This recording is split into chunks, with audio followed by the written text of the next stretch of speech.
Hi everyone, मैं हूँ एमा और आज है the secret reading story number 17, how the secret change my life. इस बुक से जिसमें लोगों के रियल एक्सपीरियंसेस, रियल स्टोरीज लिखी हुई हैं और ये स्टोरी पढ़ने से, सुनने से आपका और मेरा मोटिवेशन, विश्वास, इंस्पिरेशन हर दिन और थोड़ा बढ़ता जाता है। इसीलिए हम ये कर रहे हैं।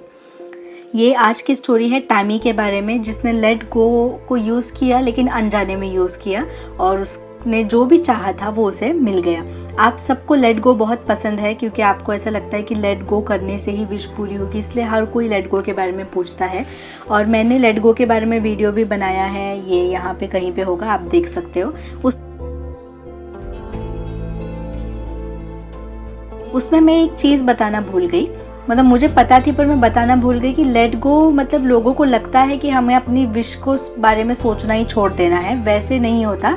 विश को लेकर जितना भी टेंशन है, डेस्पिरेशन है, कब होगा कब होगा कब होगा, हो क्यों नहीं रहा है, उसको लेट गो करना चाहिए। और उसको लेट गो करने का पूरा प्रोसेस मैंने उस वीडियो में समझाया है, ठीक है। तो लेट गो की स्टोरी। टैमी जो है, उन्हें 2006 में ही द सीक्रेट के बारे में पता चल गया था, लेकिन वो इतनी खराब शादी में थी, यानी उनके साथ इतना खराब व्यवहार हो रहा था उस शादी में। अपने पार्टनर से बिल्कुल खुश नहीं थी, डिस्टर्ब्ड थी, इसीलिए वो ना किसी बात पे विश्वास नहीं कर पा रही थी। उन्हें लगता था कि प्यार जैसी कोई चीज़ होती ही नहीं है। सच्चा प्यार वो क्या होता है? ये जितने भी लोग कपल बने फिरते हैं, ये लोग दिखावा करते, पब्लिक में बस प्यार से रहते हैं और आपस में उनमें बनती नहीं है, ऐसा उन्हें लगता था। जैसी हमारी सोच बनती है ना, वैसी हमारी लाइफ बनने लगती है। तो उनकी लाइफ में उनको हस्बैंड से भी प्यार नहीं ही मिल रहा था, ऑफ कोर्स।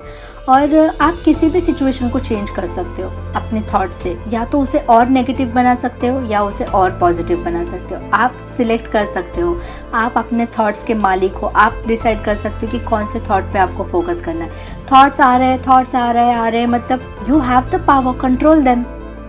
अगर समझो कोई बच्चा है, वो बार बार ना बाहर जा रहा है, बार बार बाहर जा रहा है, तो आपको उसको पकड़ के लेके आके बिठाना है। आप ये नहीं बोल सकते कि मैं क्या करूं, बच्चा तो बाहर जा रहा है। आपके पास पावर है ना, आप समझदार हो। वैसे ही नेगेटिव थॉट्स तो आते हैं। वो गंदा बच्चा जो बार बार आके डिस्टर्ब करता है, आता जाता है, उसको कंट्रोल करने का, उसको भगाने का पावर आपके पास है। तो इन्हें हमेशा ऐसे लगता था कि प्यार व्यार ऐसे सब कुछ नहीं होता है, रिलेशनशिप कुछ नहीं होती है, सब झूठी थी। ये बचपन से ऐसी नहीं थी। इनके हस्बैंड ने इन्हें ऐसा बिलीव करने पे मजबूर कर दिया, क्योंकि इनके मम्मी पापा, इनके ग्रैंड पेरेंट्स बहुत हैप्पी थे। वो आज भी 40 साल शादी के होने के बाद भी वो हग करते हैं, किस करते हैं पब्लिक में। कोई भी सोच देख रहा, उन्हें कुछ फ़र्क नहीं पड़ता। तो फिर इन्होंने डिसाइड किया कि मैं फिर से द सीक्रेट देखूंगी। अब उन्हें सब समझ में आने लगा कि अच्छा ये कैसे काम करता है। मूवी देखने के बाद तुरंत उन्होंने बुक खरीदने की सोची और फिर उन्होंने सोचा कि यस, मैं अपनी लाइफ चेंज करूंगी। Again God helps them those who help themselves. इसने खुद डिसाइड किया कि यस, मैं अपनी लाइफ चेंज करूंगी। उसी मोमेंट से मैजिक होना स्टार्ट हो जाता है। उसी मोमेंट से यूनिवर्स की पावर चुंबक की तरह आपके हर एक विश पे आके चिपक जाती है और उस पर काम करना स्टार्ट कर देती है। तो इन्होंने सोचा कि अब मैं पॉजिटिव चीज़ के बारे में सोचूंगी। ऑफ कोर्स नेगेटिव थॉट्स आएंगे, लाइफ खराब है पता है, पर फिर भी मैं हर चीज़ का ना एक पॉजिटिव साइड देखने की कोशिश करूंगी, ऐसे उन्होंने अपने आप को बोला।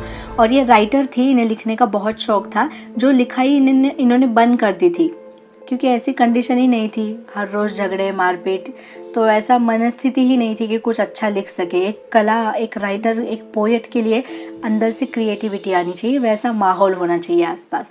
अब उन्हें पॉजिटिव फील हो रहा था। अब उन्होंने सोचा कि चलो मैं ना एक स्टोरी लिखती हूँ बहुत दिनों बाद, और मैं एक रोमांस स्टोरी लिखूँगी।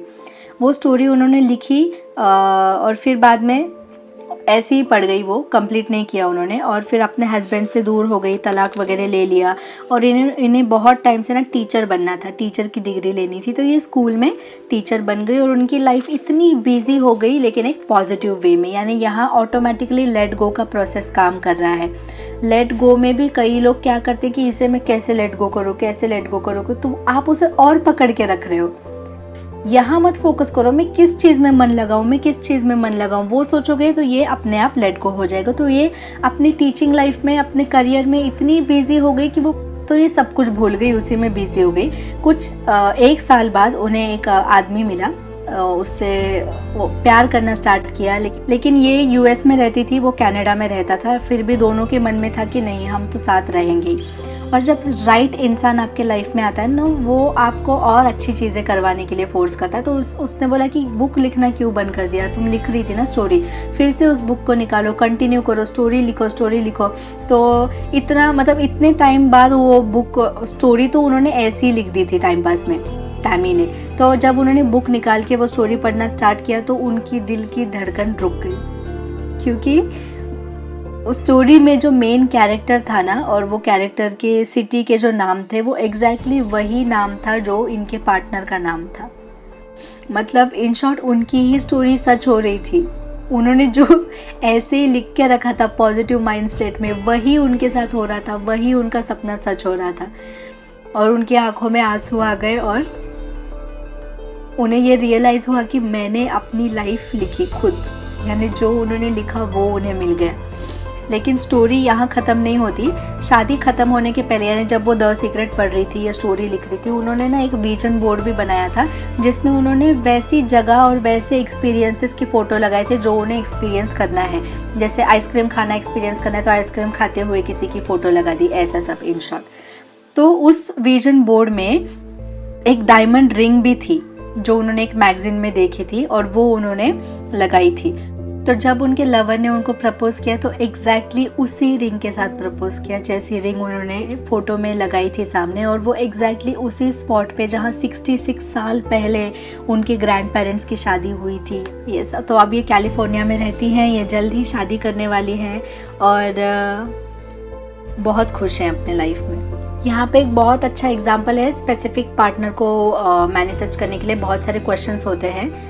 सुप्रिया, आपका भी क्वेश्चन यहाँ पे कि अगर आप किसी एक परफेक्ट पार्टनर को अपने लाइफ में अट्रैक्ट करना चाहते हो तो आप ना राइटिंग में डिस्क्राइब कीजिए कि उनके लाइक्स क्या है आपके पार्टनर के, कि मेरे पार्टनर को ना आइसक्रीम बहुत पसंद है। ऐसे इमेजिन करके आप बिलीव कीजिए, एक कैरेक्टर बनाइए आप कि मेरे पार्टनर को ना आइसक्रीम खाना बहुत पसंद है लेकिन उसे ना लाल मिर्च बिल्कुल अच्छी नहीं लगती, वो सिर्फ हरी ही खाता है। ऐसे कोई भी छोटी छोटी चीज़ें, ठीक है, या आप अपने लाइकिंग से उनके लाइकिंग मैच कर सकते हो। जैसे मुझे बुक्स पढ़ना पसंद है तो मैं चाहूँगी कि मेरे पार्टनर्स को बुक पढ़ना बहुत पसंद है, या वो हमेशा मुझे बुक्स गिफ्ट करता है।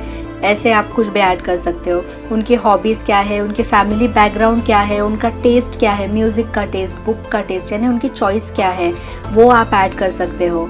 तो आपने एक लिस्ट बनानी चाहिए एटलीस्ट 100 थिंग्स की जो आपके परफेक्ट पार्टनर को डिस्क्राइब करता है, और बस पीछे बैठो आराम से और रिलैक्स करो।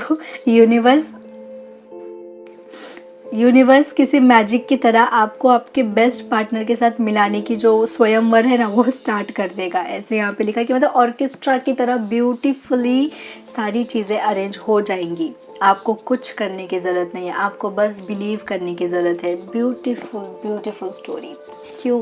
क्योंकि मुझे वो पार्ट अच्छा लगा कि वही नाम जो उन्होंने लिखा था एग्जैक्टली वही नाम आया। मैंने पोस्ट शेयर किया था यूट्यूब पे, उसमें भी मैंने एक लड़की का वीडियो शेयर किया है, विधिज व्लॉग नाम है। तो उसमें भी उन्होंने ये स्टोरी बताई है कि एग्जैक्टली उसी नाम का हस्बैंड उन्होंने मैनिफेस्ट किया जो नाम लिखा था।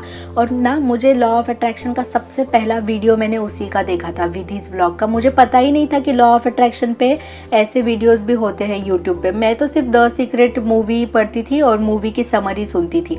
जब मैं काम करती थी तो मैं और मेरे जो को वर्कर थे, हम दोनों ना पीसी में, मतलब एक साइड में काम चल रहा है, दूसरा टैब ओपन करके द सीक्रेट मूवी लगा के हम लोग आराम से सुनते थे और कई सारी चीज़ें एक साथ डिस्कस करते थे। नीलम शर्मा उनका नाम है, देखती हैं वो मेरे वीडियोस, लेकिन सारे देखती हैं कि नहीं, पूरे देखती हैं कि नहीं पता नहीं। तो यहाँ देख रही होंगे तो कमेंट कर दो मैम आप भी। तो बहुत ब्यूटीफुल स्टोरी थी। क्या करना है, बस बिलीव करना है। बस अपने सपनों की दुनिया में सोचो, वो 100 लिस्ट जब आप बनाओगे 100 चीज़ों की, तो आप कितना गुम हो जाओगे ना, उस प्रोसेस में खो जाओगे एकदम। तो वो वही तो चाहिए, जब हम खो जाएंगे अपना सपना क्रिएट करते करते, तब हमारा सपना सच होना स्टार्ट होगा। और सपना तो क्रिएट कर लिया, अब क्या, अब अपने काम में लग जाओ यार, वो तो होगा ही पूरा, बाकी काम में लग जाओ, बाकी चीज़ों में इन्वेस्ट करना स्टार्ट करो टाइम। हम ना उसी को देखते रहते हैं बार बार।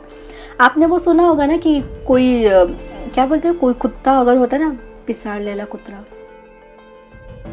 क्या बोलते हैं यार उसे, पागल कुत्ता जैसे जब कोई होता है और या कोई भी कुत्ता होता है तो ना बार बार उसे पीछे पलट के देखना नहीं चाहिए, नहीं तो वो आपके पीछे भागना स्टार्ट कर देगा। तो नेगेटिविटी वैसी ही होती है, आप बार बार देखोगे ना क्यों नहीं हो रहा, क्यों नहीं हो रहा कि नहीं हो रहा कि नहीं, विश क्यों नहीं पूरी हो रही, वो नेगेटिविटी आपको ऐसे आके काट लेगी। तो नेगेटिव सोचना ही नहीं है, एक बार मांग लिया ना, अच्छे से डिसाइड कर लिया ना, तो बस अपना काम करते रहो। मतलब मन में ये रखो कि विश तो पूरी हो ही रही है, तो मुझे टेंशन लेने की ज़रूरत नहीं है, सारे टेंशन को लेट गो कर दो, लेट गो।